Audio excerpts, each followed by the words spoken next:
Hi welcome to Shri Mallika's kitchen. ఈ ఛానల్ని ఆదరించిన ప్రతి ఒక్కరికి మా హృదయపూర్వక నమస్కారములు. ఇవాళ చేపల పులుసు చేశాను, చాలా బాగుంటుంది. ఇది పెద్దోళ్ళ కాలంలో చేసే విధంగా చాలా మంచి రుచిగా ఉంటుంది.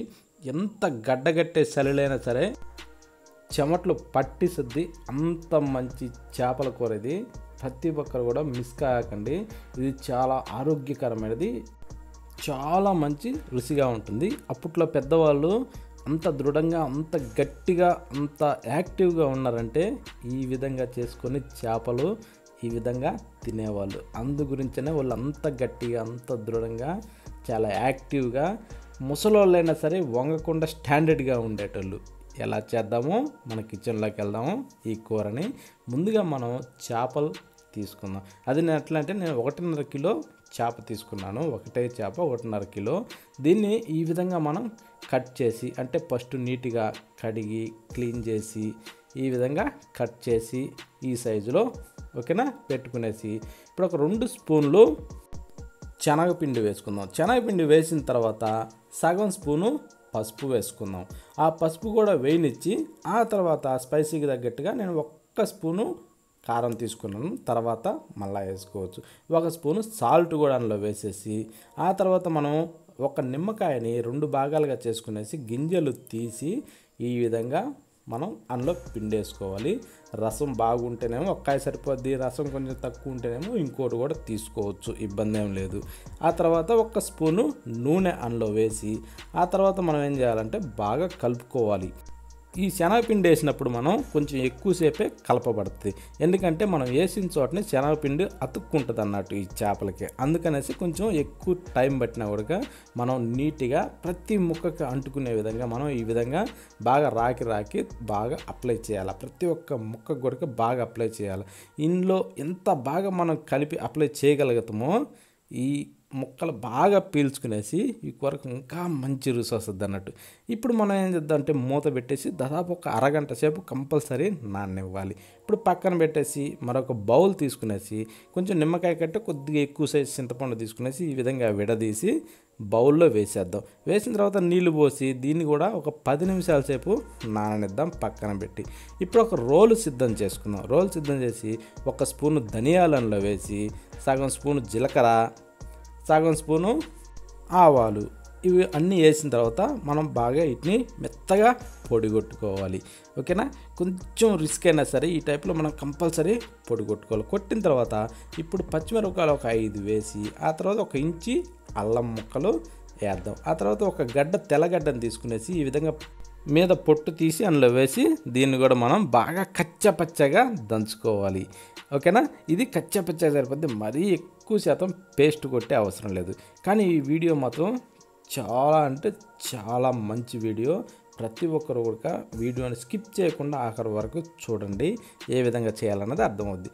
ఇప్పుడు ఈ విధంగా పేస్ట్ని తీసి బౌల్లో వేసి దీన్ని పక్కన పెట్టి మళ్ళీ అదే రోట్లో ఉల్లిగడ్డలు, నేనైతే ఒక 3 గడ్డలు తీసుకున్నాను.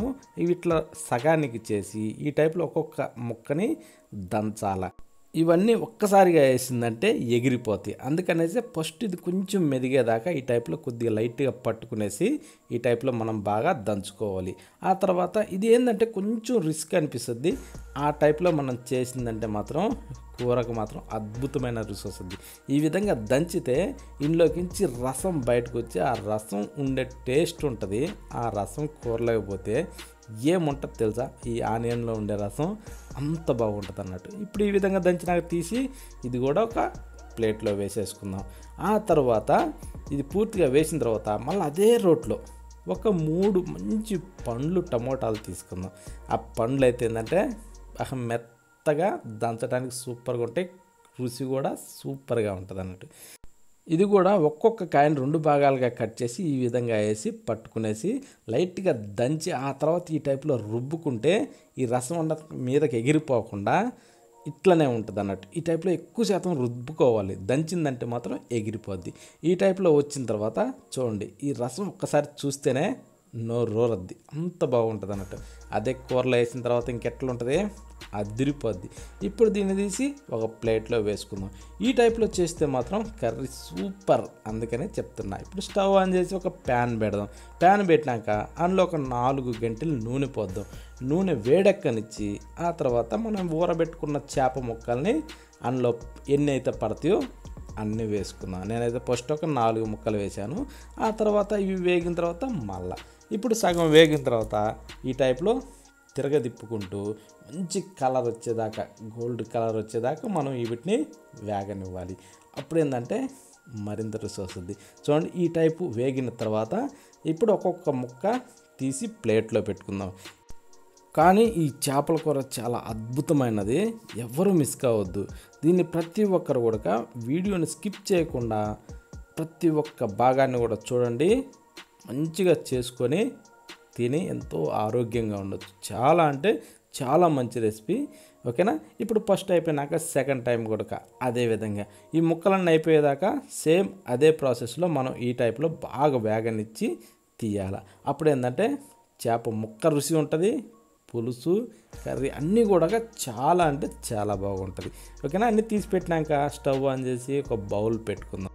ఇప్పుడు దాంట్లో ఒక గంటి నూనె పోసి అది వేడెక్కనిచ్చి మెంతులు, 4 మిరపకాయలు, ఎండుమిరపకాయలు, ఒక 4 రెమ్మలు కరివేపాకు ఇవన్నీ వేసిన తర్వాత కొద్దిగా అనేసి ఆ తర్వాత ఇందాక దంచి పెట్టిన ఆనియన్ పేస్ట్ని అందులో వేసేసుకుందాం.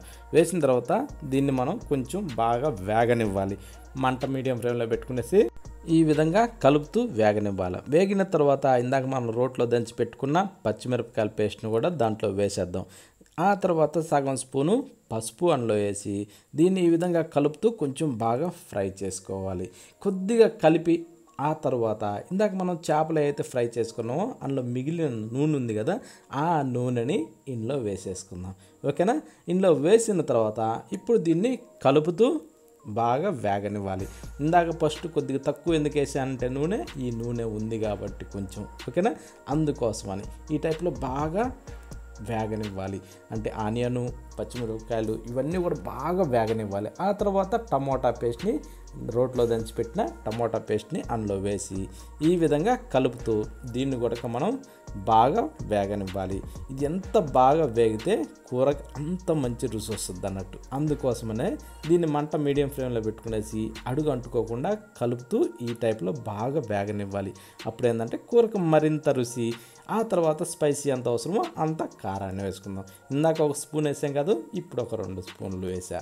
3 స్పూన్ల కారం సరిపోద్ది. కొంచెం ఎక్కువ తక్కువ కావాలన్నా అడ్జస్ట్ చేసుకోవచ్చు. దీన్ని కూడా బాగా కలుపుతూ ఆయిల్ సపరేట్ అయ్యేదాకా మనం ఈ టైప్లో వేగనివ్వాలి. ఓకేనా? అడుగు అంటుకోకుండా చూసుకోవాలి.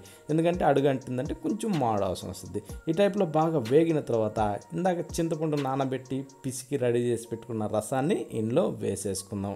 వేసిన తర్వాత నీళ్ళు ఎన్ని అవసరమో అన్ని నీళ్ళను కూడా పోసుకోవచ్చు. ఓకేనా?